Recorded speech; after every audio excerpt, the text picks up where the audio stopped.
As you great information about health insurance or wonderful fun facts. So I want to thank you for joining us. We hope you've enjoyed the show. Please share us with your friends, family, and neighbors. Stay safe, stay healthy, be happy, and enjoy your quality of life.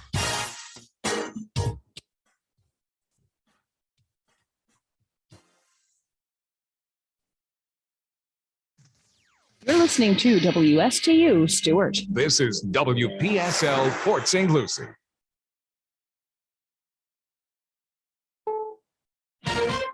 This is CBS News on the Hour, your home for original reporting. I'm Steve Kathan. It's tagged Remain in Mexico, and the battle over that Trump-era asylum policy is before the U.S. Supreme Court. The policy in question requires that asylum seekers wait in Mexico while their cases are considered. The law provides that the Department of Homeland Security may return asylum seekers to Mexico, but Department of Justice Attorney Elizabeth Fregolar told the court, what Congress said is that the secretary may return. Congress in no sense indicated that it was actually imposing on the executive a mandate.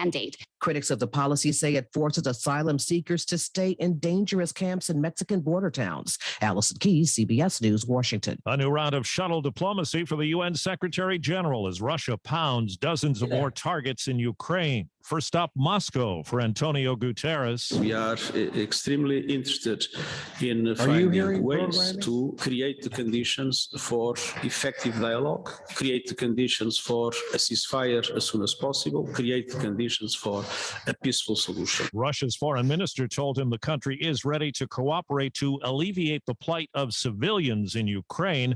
Later, the UN chief meets with Ukraine's president in Kyiv. The Biden administration's pushing for wider availability of a COVID-19 antiviral pill to be taken to treat the virus. CBS's Dr. David Agus. The notion that then go to a pharmacy within 30 minutes, start a pill to fight the virus is really powerful, and I think is what's going to get us out of the COVID-19 pandemic we're in now and allow us to live with the virus. In a newly released video from New Mexico investigators, we're hearing what Alec Baldwin told them right after the deadly gunfire on his movie set last year. It should have been a cold gun with no rounds inside or dummy rounds, cosmetic rounds, no flash. I take the gun out slowly. I turn, I cock the pistol, bang, it goes up. She hits the ground. She goes down. Baldwin pulled the gun, but says he never pulled the trigger. Ballistics and forensic results have yet to come in from the FBI. The parents of a 14-year-old boy who fell to his death from a Florida amusement park ride are suing its owner, maker, and others, claiming negligence. The buzz on Twitter is about Twitter and how it might change under Elon Musk. The world's richest man says he's all about free speech and fewer controls. But David Green of the Electronic Frontier Foundation says the path ahead could be bumpy. What it doesn't mean is not moderating content, right? So hey, no matter how many platforms have come before and say we're going to be the free speech platform, they all moderate content. They all, even if they don't want to, they find that they have to. The Dow is down 486 points. This is CBS News. There's always something new under the sun. CBS Mornings, weekdays on CBS.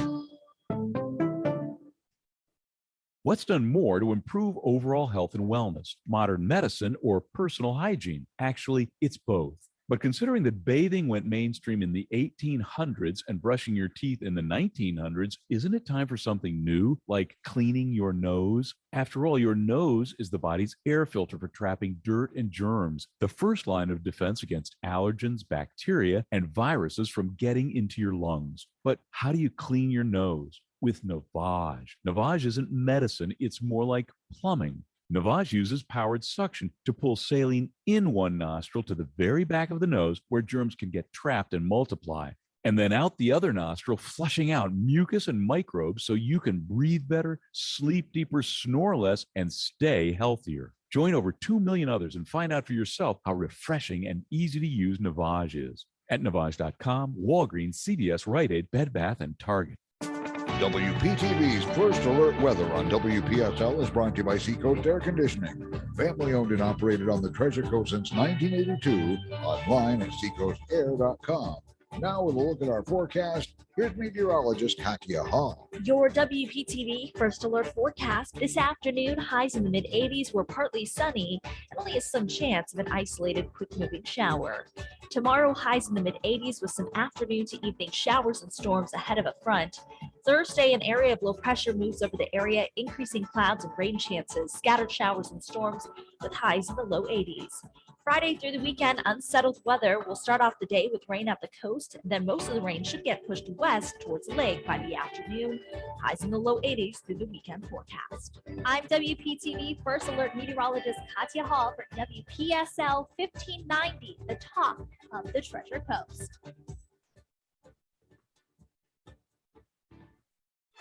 The New York Mets host the Philadelphia Phillies Saturday and Sunday nights on WPSL. The Marlins visit Washington Tuesday through Thursday, returning home to Seattle over the weekend on WSTU. St. Lucie hosts Daytona St. Lucie Friday night on WPSL. Major League Baseball brought to you by Indian River State College Athletics, Seacoast Air Conditioning, South Florida Orthopedics, Nice Air, Hoskins Circle Lloyd & Lloyd, St. Lucie Draft House, and Stimmels of Stewart. Discover a luxurious lifestyle. Discover Harbor Place in Port St. Lucie, offering the finest in independent and assisted living. Do you want to spend your golden years maintaining a home, cleaning a house? Not at Harbor Place. The experienced staff at Harbor Place takes care of everything so you can enjoy all that the community has to offer. Call 772-337-4330 for a tour of the gem of senior living on the Treasure Coast. Are you or your parents swimmers? Enjoy the beautiful outdoor pool. After your swim, enjoy fine dining with your friends. And don't forget to explore the Treasure Coast, from hiking trails to numerous golf courses. Active seniors enjoy Harbor Place. You can join them too. 337-4330. Harbor Place, and welcome home.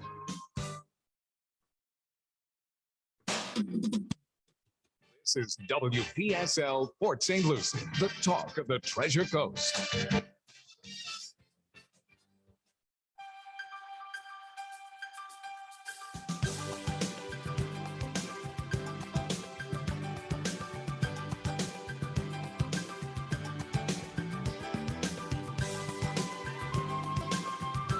It's 11:07 at WPSL.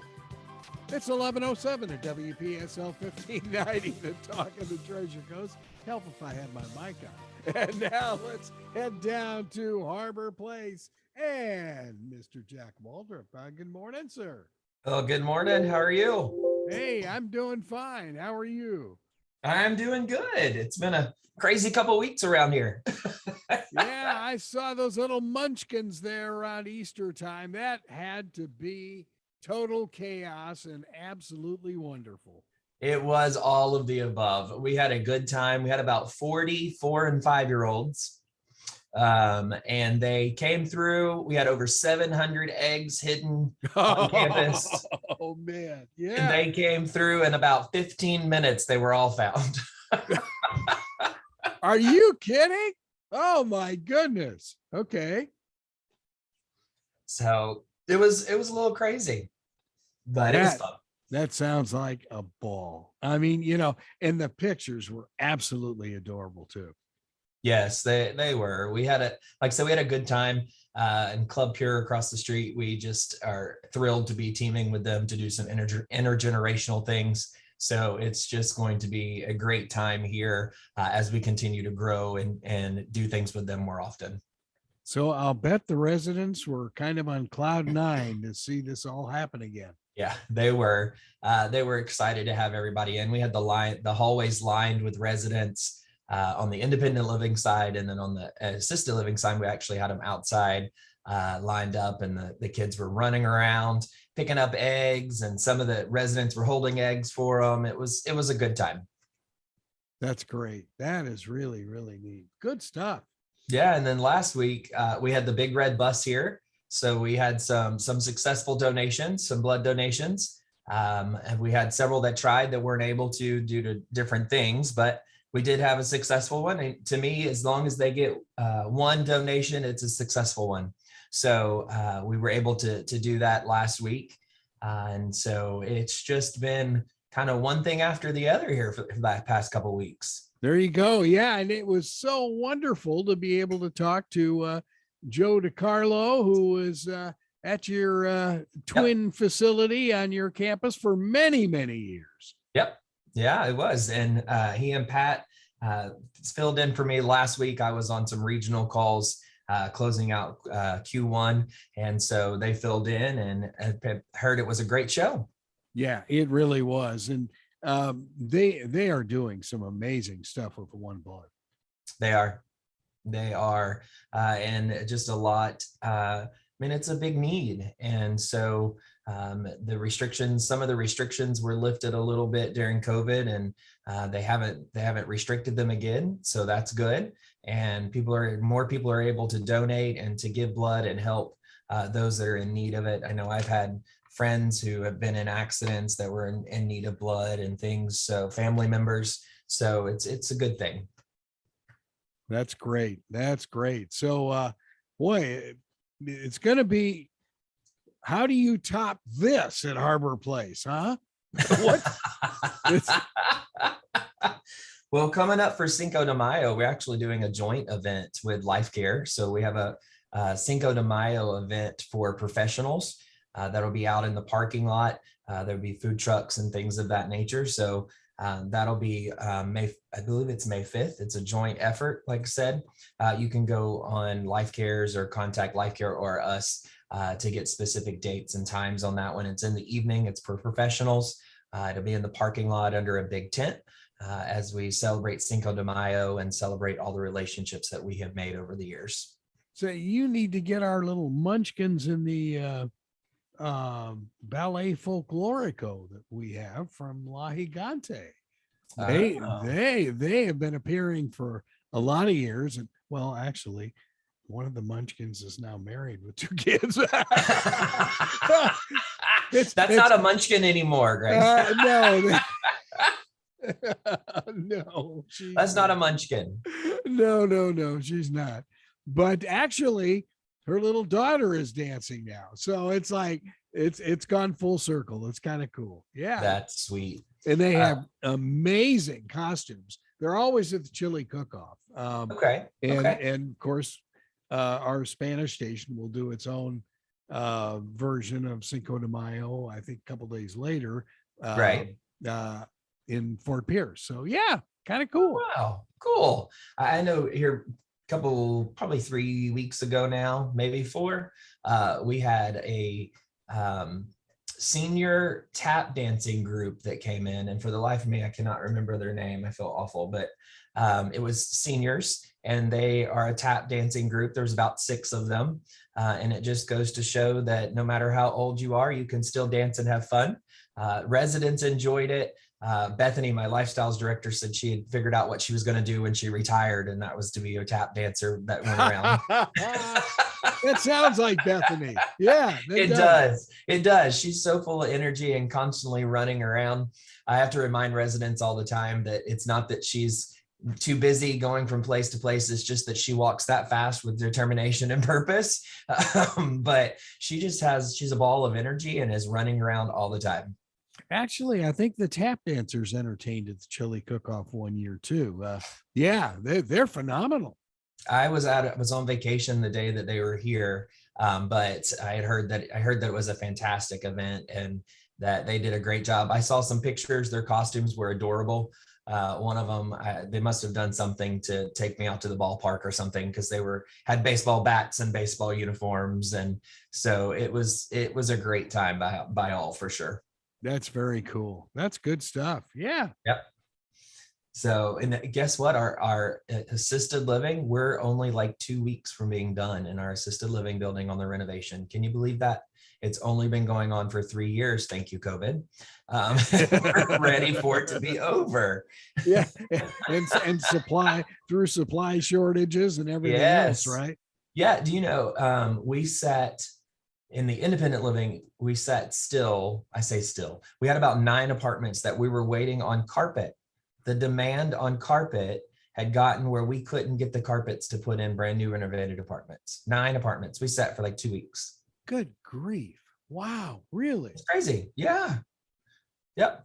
And it was just the border. So instead of a baseboard, it's like a carpet boarding. And so we waited on that for about 2 weeks. Wow. It's crazy. I mean, Yeah, it is absolutely crazy.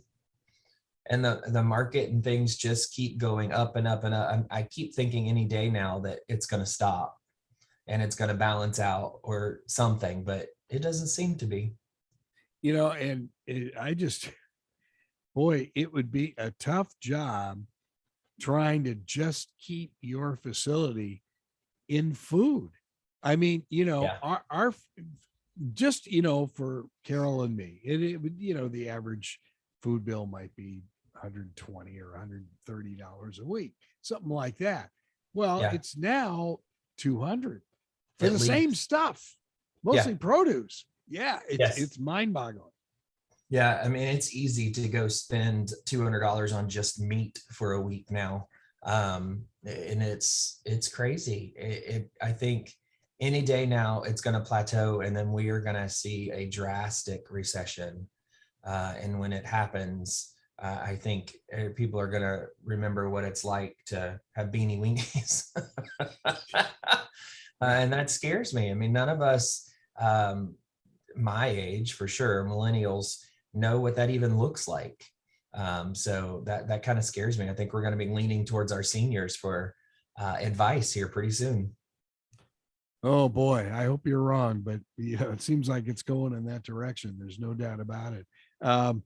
Well, Carol's got to get used to me cooking pasta all week. Yeah. That's what it's going to be. I know. We were even looking last night. So pastaroni or rice-a-roni at Walmart is like $1.06 for a box of it.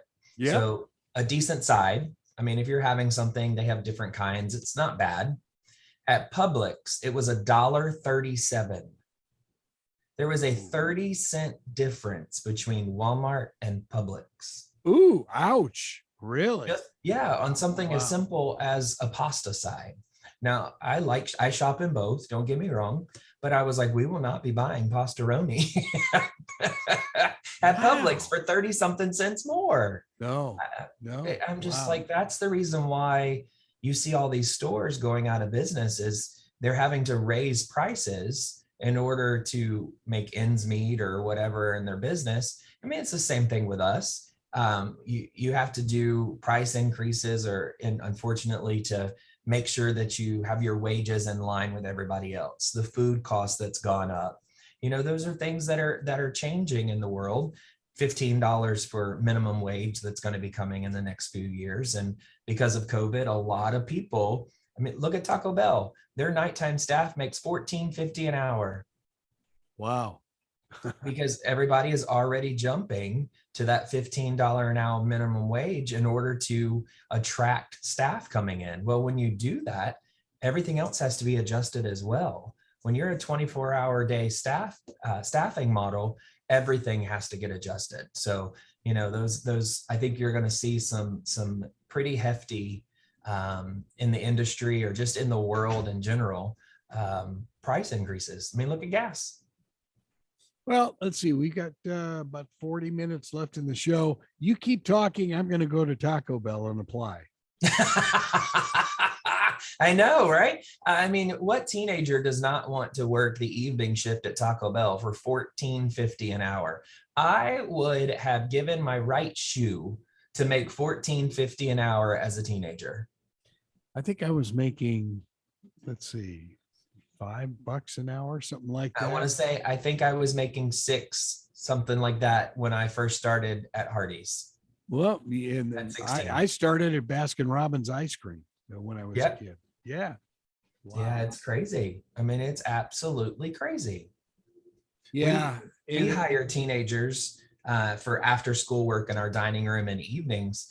And I'm like, wow, what I wouldn't have given for that type of money as a 16-year-old. Sure. Oh, yeah. It's crazy. But, I never thought I would say that either. Now I really starting to sound old. You are. Welcome to the curmudgeon hour. Oh, right. But it's the fact of, it's the fact of life. And, we have residents who are moving in more and more often because they don't, especially in the independent living, we've had a huge influx of residents moving into independent living because they don't want to deal with the outside world. They don't want to go shopping. With 3 meals a day, all they have to do is order some snacks or go pick up basics. No lawn care they have to deal with. Any of that. And so we've actually in the past couple months seen a huge intake of independent living. Assisted living is needs-based. So that's typically when you see a need, mom can't handle it, dad can't handle things, or mom is having a hard time taking care of dad now. Those are things are need-based or need-driven rentals that we do. And so independent living is a longer process because it's not needs-driven. But we have definitely in the past couple of months seen a huge intake of residents moving into independent living, moving out of the 55 and older communities where they have their actual home, but they have the amenities and things of that nature. But we're seeing an influx of them coming over to the actual independent living with meals and things of that nature. Well, and you look at just what is going on the, if you want to call it the outside. I mean, I nearly passed out when I saw our home insurance rates, and they're going through the roof. And speaking of roofs, insurance companies now want you to change your roofs out about every 10 years when they're supposedly guaranteed for 20. And that's going to be down the line, maybe just 2 or 3 years down the line, a major problem for people. Oh yeah. And I rent my house here just because when I first moved here, I didn't know the area. So I rented something until I got comfortable. Well, I'm scared. I had a 2-year rate lock. I'm scared in December what my rent's gonna go to just because everything is going up. And like you said, roofs and everything else that people are having to do. It's scary. We were watching a newscast out of West Palm on Channel 5, and there was a lady whose rent was like $2,100 a month, something like that a month, and she just was presented with a bill for $3,200, and take it or leave it. And that's the kind of thing that is just so hard to imagine. That is her second rent increase of the year. And unfortunately, the contracts are written that way. And if you if you don't pay attention to them and say, oh, wait a minute, you shouldn't be, rate increases should only be a year, or, especially on a private home of that nature, it's crazy. I mean, and the amount of money that they want for some of these places that have zero amenities. It's not like you're getting anything but the 4 brick walls that you got up around you. And it's crazy. Oh yeah. Yeah. The rental market is just out of control. And I just don't know how much longer that can last. I mean, right now we are, at least in St. Lucie West, seeing tons of West Palm Beach police cars, heading south in the morning because they can't afford to even live in Palm Beach County anymore. No, and I think it's gonna slowly make its way up where people are gonna be moving from Port St. Lucie to Vero to Melbourne. I think it's just gonna continue to grow up the Treasure Coast. And not that that's a bad thing. I mean, we want to see growth and we want to see the community thrive, but at the same time, we don't want to push out the current people either. No, and it's supposedly Sebastian is supposedly the next Port St. Lucie is what some of the planners are saying. Oh boy. Yeah, it's crazy. I mean, just in the 2 years I've lived here, it's crazy to see how much of a growth that Port St. Lucie has been through. And it's continuing. And that's a great thing to see. Like Midway, I never thought I'd see the day that Midway actually got completed with its renovation, but it looks fantastic. Yeah, just took 42 years. Yeah. Yeah, my townhouse that I rented when I first got here for a short time period was out there. I say way, it was out there on Midway, and I drove that every day. And I thought, oh, are they ever going to finish this road? Yeah, sure. Oh yeah, there's no doubt about it. Well, Yeah. and of course, we fought that battle with the crosstown. There were 9 million environmental lawsuits that postponed that thing, and it took 18 years to build it. I mean, now it's phenomenal. To get And it's from crazy east to busy. west. Yeah. I mean, from my understanding, the whole purpose behind it was to relieve some of the traffic from Port St. Lucie Boulevard and St. Lucie West. It's just as busy as the other two. It's crazy. It does flow better. I will give you that. It flows better than Port St. Lucie Boulevard for sure. Yeah. Well, and again, we are looking, if Dr. Jerry Parrish's numbers are right at the Florida Chamber, of going from our current 200,000 plus to 560 in the next 8 to 10 years. And it's like, oh, brother. We've been through doubling population here before, but that is really drastic. That's huge. I mean, that's a lot of people, a lot. And maybe that's another reason why we're seeing all these intakes here, specifically with us, is we've had a couple that are families that have moved into town, and they've moved mom or dad here. And so again, that's a good thing. It's great for the economy here to continue to have that growth. It's great for us as a company to continue to have that growth. And I am eager to see how it goes. And if we all of a sudden see a drastic and not a slow process. Everybody coming out of COVID is now really back to normal. And so things that you see, whereas for a while there were hardly anybody on the roads in the morning because they were still working from home. People are definitely out and working. And I know that Jack probably shouldn't make this announcement. It may be a little premature on the new 82-story high Harbor Place Tower that's coming soon. No. No. No. We are not building another Harbor Place here in Port St. Lucie. No, we are slated to build a new building. However, it's in North Carolina, I believe, that they're going to start towards the end of the year. But that's dependent upon how the economy is going at the time. But our company has seen tremendous growth in the last, just through COVID itself. We've done very well through COVID with very little cases throughout our entire community. We did not lose an associate to death of COVID, which was fantastic, because there are companies that cannot say that in our industry. We did lose some residents, but not nearly as many as other companies lost to death of COVID. So it's good, and it shows that our protocols that are in place to keep us safe and to keep residents safe have worked. I know for us here at Harbor Place, I can count on one hand how many residents were in both buildings had COVID, and again, on one hand, how many staff members had COVID. So we did well. We were talking to a friend, and they have like a campus, if you will, similar to yours, I guess, except it sounds like it's really spread out. It's on like 75 acres. And he was telling us they lost a third of their population. I can believe it. COVID, it spread very, very quickly, very easily, because by the time you realize that someone had an actual diagnosis of COVID, they've been around other people and didn't know that they were infected or infecting anyone else. So it spread like wildfire.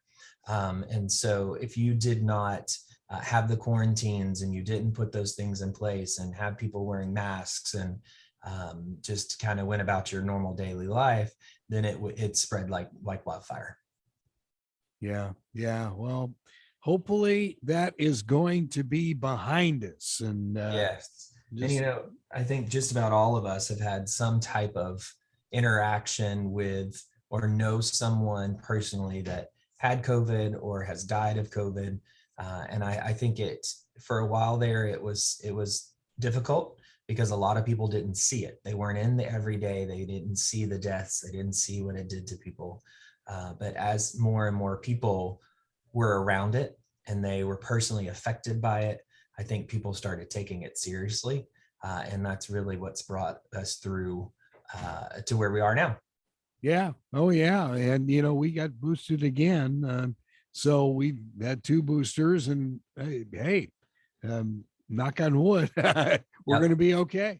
We did our independent living had their booster clinic today, and then our assisted living has another booster clinic tomorrow. So we're boostering away around here too. Yeah. Yeah. And I know some of the talk shows kind of blast it and say, is it really necessary? I don't care. I mean, I'm healthy enough, thank goodness, that I'll take the shot. I don't care. If it helps even a little, that works for me. Exactly. If it just minimizes the symptoms. Yeah. I'm okay with that. And I know there's all kinds of feelings about it, and don't do this, don't do that. You're putting bad things in your body. It's not meant to be. I understand and I appreciate all of that. And I have no hard feelings towards people who don't get it. I don't have any hard feelings towards people who do get it. I think it's a personal choice. Even in businesses, you do have the option to file for accommodations if you don't want to get it. Now, the business does have the right to deny it, depending on what the accommodations are. I can say that we have several that are on accommodations, but you do have that right. And I do think that you should have that right to choose whether to get it or not, or to file for an accommodation. But just realize that if you don't get it and your company does require it or an accommodation, that you do have to follow those accommodations. I mean, it's just part of it. Unfortunately, it's the same thing with a flu shot. If you get the flu shot, you don't have to wear a mask during flu season. If you don't get the flu shot, you wear a mask during flu season. It's the same type of premise on accommodations. And so I think it's a good thing. Well, and especially when you look at you're dealing predominantly with an older population that is, face it, we're a little bit more vulnerable. That's all. Right. Exactly. Immune systems are not as strong as they used to be. There are underlying issues in a lot of our residents. So we as a company, it is a requirement, or you have to file an accommodation. And then we actually, in order to go maskless here on campus, a staff member has to be boosted, at least one, and be out 2 weeks from that booster shot before they can go maskless on campus. So we've done a lot to ensure the safety of the residents. We're all encouraged to get the second booster as well. And so I think it'll, like I said, and you can quote me on this because it was a long time ago. I said, I think this will end up being like a flu shot that we have to do yearly. And sure enough, it's becoming something that's going to be like a flu shot. Yep. And again, I take flu shots every year. So, I mean, I do enough traveling as you do, that, you're around people you don't know. Right. And hey, why not be prepared? Yes. And prime example, I'm going to Ohio in 2 weeks to work at one of our buildings there. And, the 3 major airlines have cut mask wearing. And so you don't have to wear your mask on the airplane, but there are some airports that, like New York, LaGuardia, still requires you to wear a mask when you're in there and on the plane, or until you get on the plane. And so, I personally routed myself not towards New York in my connecting flight, just because the masks are uncomfortable when you're traveling. I don't know if anybody has been on planes while you had to wear masks, but it was not fun, especially when you're in all day travel, because you put it on at 7 a.m. when you walk in the airport, and you don't get to take it off at all until 7 p.m. that night when you walk out of an airport. It's not comfortable. No, not at all. And of course, we still were under that mask order when we flew up to Kansas with IRSC. And, and that was both directions. And I feel for nurses. at the hospital that have been going through this with 12-hour shifts and wearing the respirators and things of that nature. I feel for them because just flying was miserable. I couldn't imagine actually working and running and working the floor and having all that on. I just applaud them for everything that they did during COVID to take care of residents and the things that they had to deal with as well. Well, and thank goodness Indian River State College is looking at building part of the Pruitt campus now is going to be a full-fledged nursing school. And it's definitely needed. And I know talking with Dr. Moore, he's looking at a medical school here too. So, I mean, we've got some big plans at Indian River State. There's no doubt about it. So will it be a bachelor's program for an RN or an LPN? I presume it's going to be a full bachelor's program. Wow, that'd be awesome.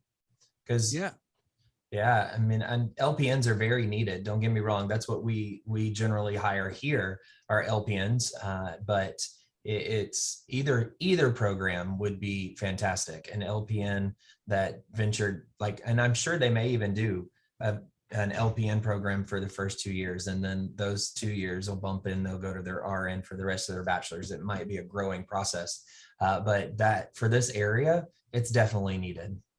Oh yeah. Well, and you look at, I guess it was HCA and I can't remember whether it was Mayo. It was a couple very large ones that said they will need 30,000 nurses, new nurses, just to take the place of retiring nurses in the next 5 years. That's a massive number. And that's not including the nurses that have left or are leaving because of the mandate for the vaccine. Oh boy, yeah, I still don't understand that, but yeah. Yeah, and with the Medicare, I believe it's Medicare rules that came out that they're not. I don't know if they're not, because I don't deal with this, so I may be speaking out of turn, but they're either not paying as much or they're not paying at all if you don't have that mandated vaccine protocol. So I could be out of turn. I know that was kind of up in the air at one time, but I'm pretty sure that's what came down, and that's tough. Yeah. It's because you do take away that person's right to make that decision on their own, which I totally agree. For a while here it was an option. You could get it or not get it, but it was an option.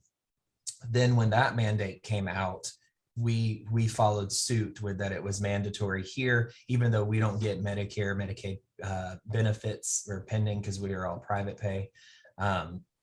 We are finding, however, that in the next couple of years, they are going to add a long-term care benefit. That's what they're looking at because people didn't save, millennials didn't save for assisted livings or independent livings. And a lot of people did not get long-term care insurance. They've worked their entire life. They've got great pensions and they've got Social Security, but the cost of living is going to be to the point where they'll be able to move in assisted living, use their Medicare benefit, and still be able to live. So we see that coming as it's being discussed with the higher ups. And I think it's great because you'll have a lot more people who probably will live a better life because they'll be able to offset some of the cost of their daily living, which is amazing. That's about the only reasonable investment opportunity I made back in the late 70s, early 80s. Long-term care insurance. Yep, the original long-term care insurance. Carol and I both have it. So yeah.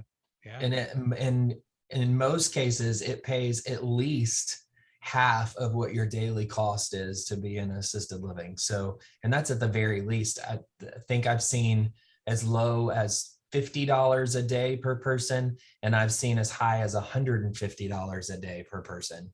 So it just depends on the policy that you purchased And our average daily rate is below $150 a person. So that's, if you have long-term care, a lot of the times it will cover a good portion of assisted living. All right, I can move in. Cool. That's right. Come on. You can still work. We do not tell you that you cannot work and live in an assisted living. You come on, you work, you do what you want to do. Look, we'll zoom you in. You can Zoom from your room. I do it every Tuesday from my office. So why couldn't you do it from your room? There we go. Oh boy. Don't tell Carol. Don't tempt me. But See, don't tell Carol we're moving you in. Yep, you got that swimming pool too. That's a selling point for me. Swimming pool, hot tub, shuffleboard court. Oh yeah, we got it. Come on. Water features. You can sit out on the patio and just listen to the trickle of the waterfalls. Oh, cool. Well, now they're pushing a program where you can sleep supposedly better with this waterfall type sound effect in your ear from your phone. Yeah. I don't know. It's an app.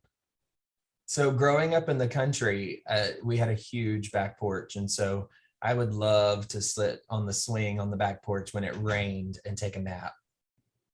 I loved it. Oh, sure. Yeah. That had to be cool with the smells and just the sounds. Yeah.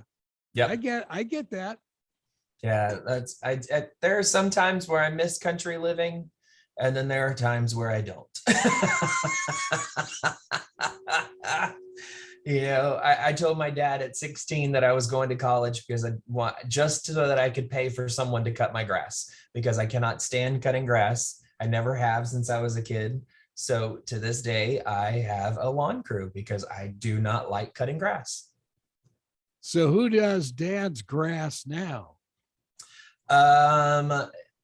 He does, I think. I say I think because their house, they full-time RV, and their home is actually an Airbnb now. Their main house. That's right. Okay. So I don't know if they have a lawn crew that comes in and does it. I want to say he does now or my brother, who also lives on property, he may be the one that does it, because they have a little over an acre and their house is kind of small. So it's mainly grass, but not me. So how have your parents managed with the gas prices going through the roof? So right now they've been traveling, but not in the travel camp, not in their camper.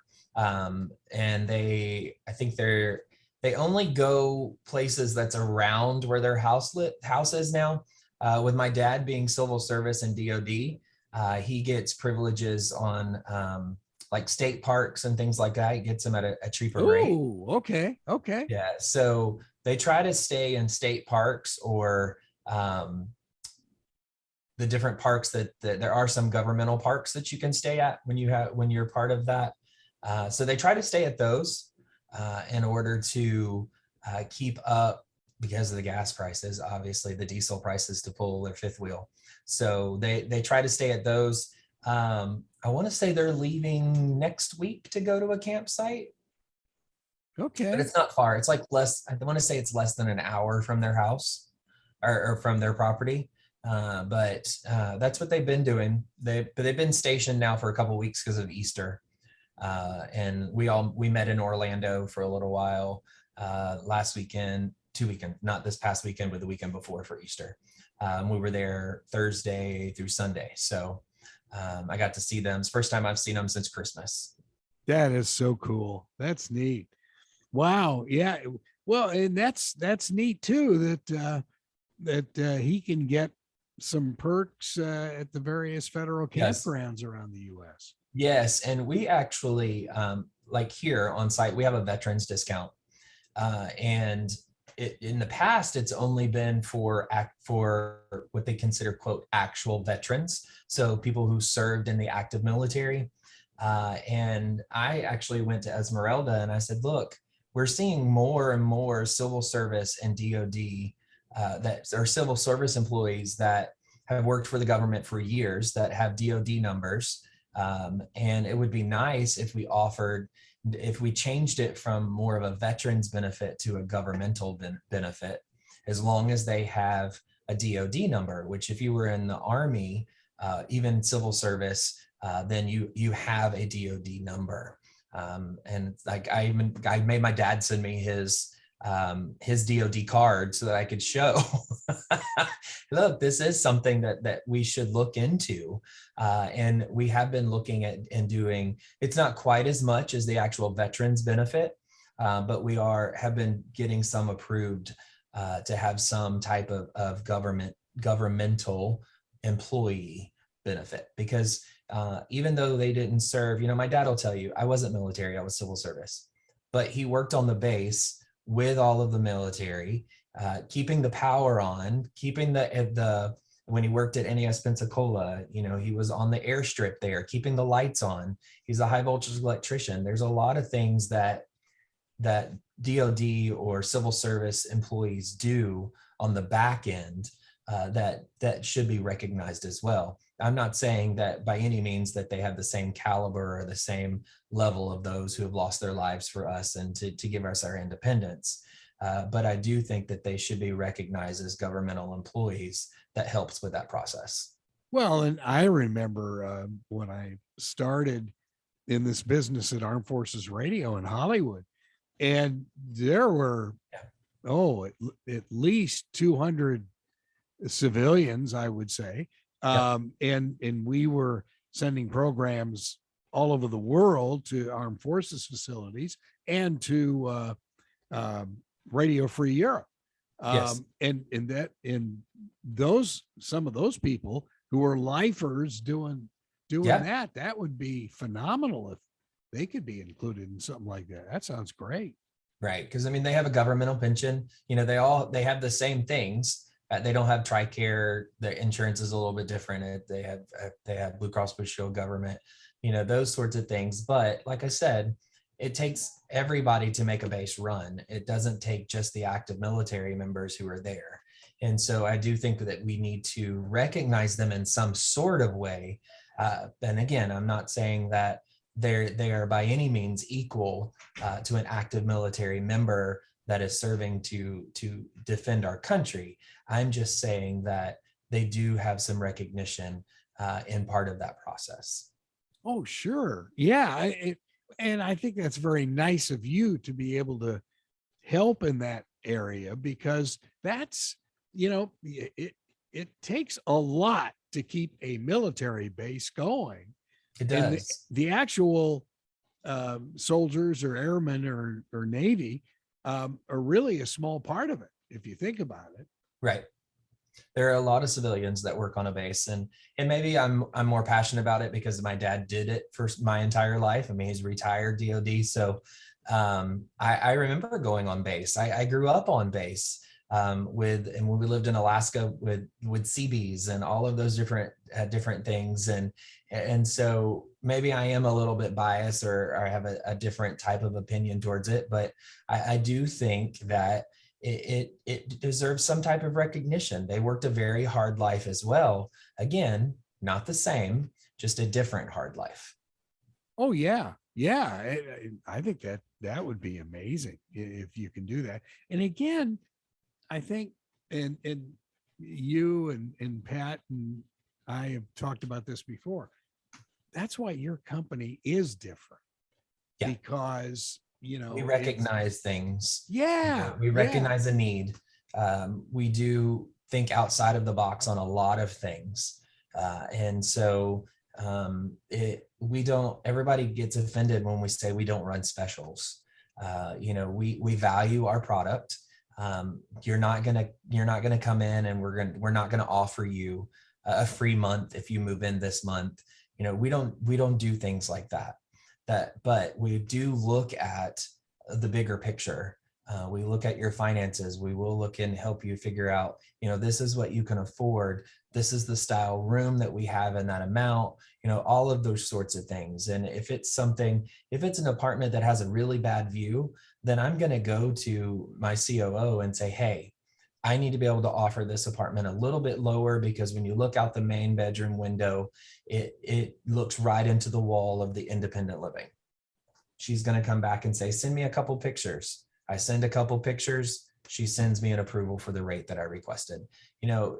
Esmeralda does a great job with understanding that just because a building is here, just because a room is in that building, does not mean that it is priced at the highest market value and appropriately priced. We have starting rates for that reason. Wow.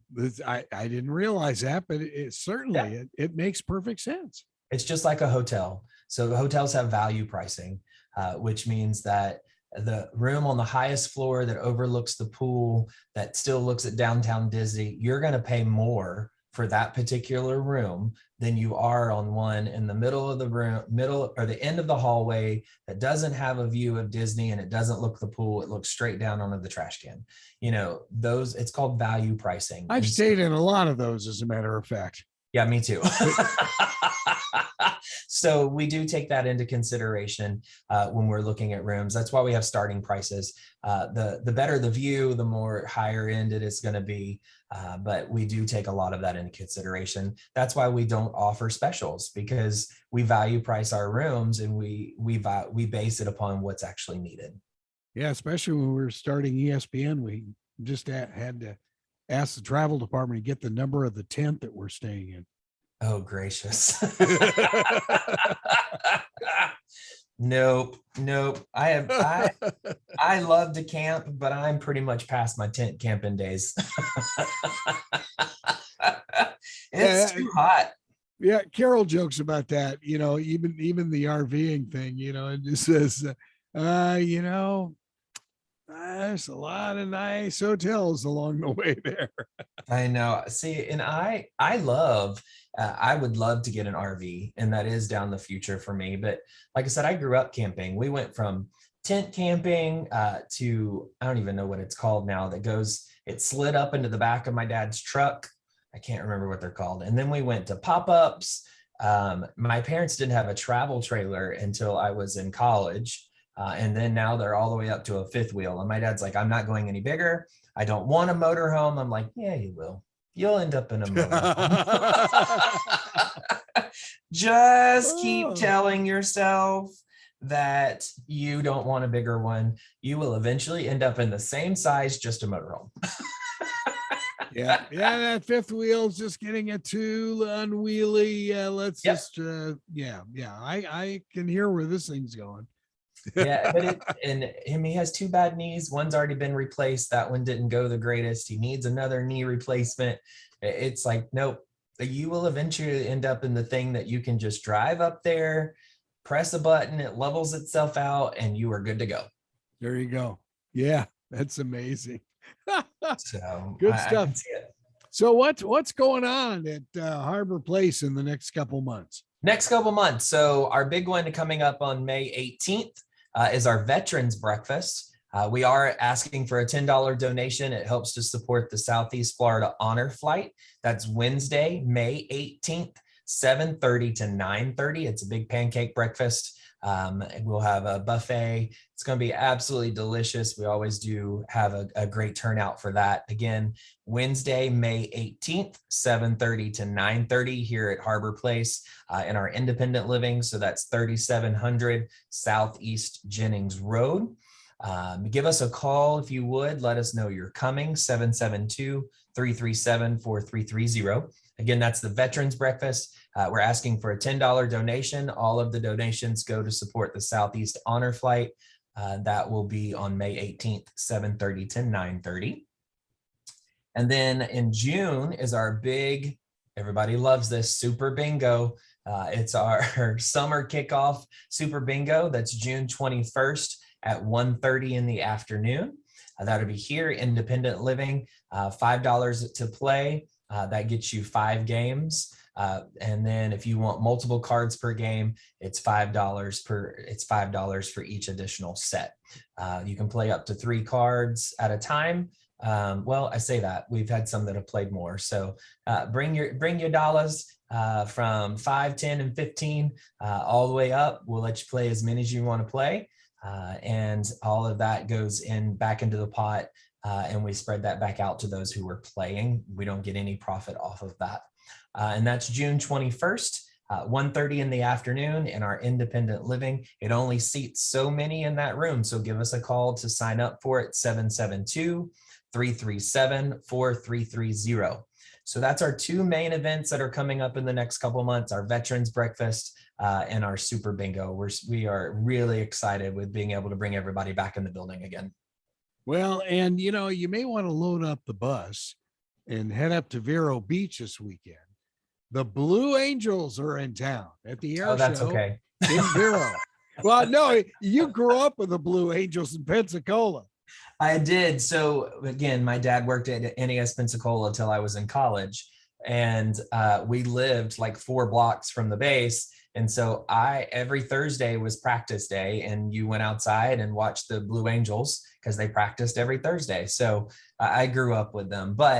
And being from Pensacola, I learned a long time ago not to fight to go to the beach to watch the Blue Angels because it's mass chaos trying to get there. But yes, I didn't realize they were going to be here in Vero Beach this weekend. Yep. It's the Vero Beach Air Show, and it's all weekend. I guess they have a Friday night session and then all day Saturday and Sunday. It should be cool. Yeah. That is awesome. Yeah. Well, when we were up at in Niceville, I think it was this year. No, it wasn't this year.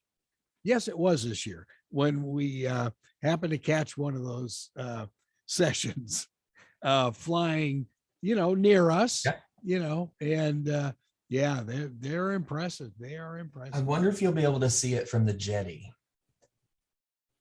Good question. I don't know. The Vero Beach Airport is right next to Dodger Town. It's western part of Vero. Okay. Yeah. But I don't know whether you could see it from the water or not. Huh. That's a good question. So I guess if you're on the water this weekend, if you could let us know next Tuesday. There you go. Yep. If you saw the Blue Angels from the jetty, then we will know for the next air show that we can also go lay out on the beach and watch the air show from the jetty. That would be definitely good to know. Yeah, it's funny when we were working in television in San Diego. It was Miramar Air Force Base at the time, and so it's now, I guess, a Marine Air Station now. But Miramar had some amazing air shows, and of course the Angels were always there. Yeah. Yep. Yeah, I grew up. We would typically go to the base to watch any type of air show, as opposed to most of the time they're on Pensacola Beach. But we would watch them from different areas, just because my dad didn't want to fight going to the beach when we knew we'd seen most of what they were doing. Well, and the fact that you are right. I mean, I've seen video of Pensacola Beach. There's thousands of people on the beach watching that show. And there's one bridge that gets onto the beach. Oh no! Yes. Yeah. Oh boy. Well, I say that you can go onto the beach from the Navarre beach side. So there's 2 beach. So there's people coming from Navarre, Panama City, that area, getting on Navarre Beach and coming towards the beach, and then Pensacola going back the other. It's just, I don't fight it. I don't like sitting in the car that much. There you go. Well, Jack, how do we get in touch with you at Harbor Place? You can give us a call to 772-337-4330. You can visit our website. The easiest way to do it is to go centurypa.com. If you're looking for a job, that's also another way of doing that. Go to centurypa.com, look at careers, and it'll ask you what state you're in. You pull up Florida, and it'll pull up our 4 buildings. So if you're in the general area from Fort Lauderdale to Ocala, and then also you can visit our community website through there as well. Look up communities, same thing, communities, Florida, and it'll get you our 4 buildings here in Florida, in Ocala, Orlando, here, and Fort Lauderdale. Nice, nice. And coming soon, is it Western Carolina? Maybe the mountains? I believe so, yes. Woo! Love it. Yep. Yeah, Boone, North Carolina, a suburb of Port St. Lucie, Florida. Where there's so many St. Lucie license tags up there. Oh my. Hey, well, you have a great week, and we'll see you next week. Sounds good. See you then. You've been listening to Never Alone right here on WPSL Port St. Lucie. Talk of the Treasure Coast, webcaster to the world on TuneIn worldwide.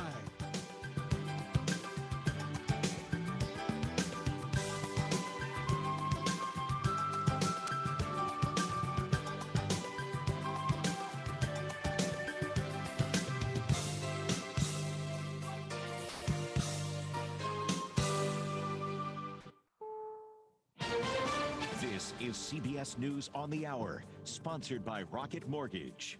I'm Steve Kathan. Asylum battle before the U.S. Supreme Court. Should those seeking it have to wait in Mexico before their cases are heard? Arguing for the Justice Department, lawyer Elizabeth Pregolar says the migrant protection protocols infringe on the executive